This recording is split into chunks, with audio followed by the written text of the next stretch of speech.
महाप्रभु श्री जगन्नाथ होउछंती आम समस्तंकर हृदयर ठाकुर।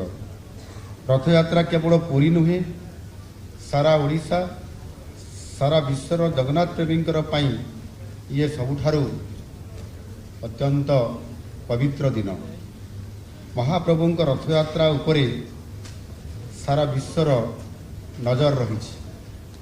तेणु रथ यात्रा को संपूर्ण भाव में सुरुखुरे संपन्न करवा, प्रबल जनगहली मध्य भक्त माने जेभली विशेष कौन सी असुविधार सम्मुखीन न हो निरापद महाप्रभु दर्शन करी निज घर को फेरी पारिबे ताकू सुनिश्चित करवा आम समस्तंकर दायित्व।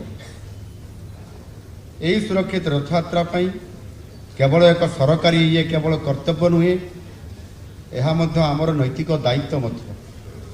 महाप्रभुंकर रथ यात्रा होउछि आम ओडिशार एक जातीय पर्व।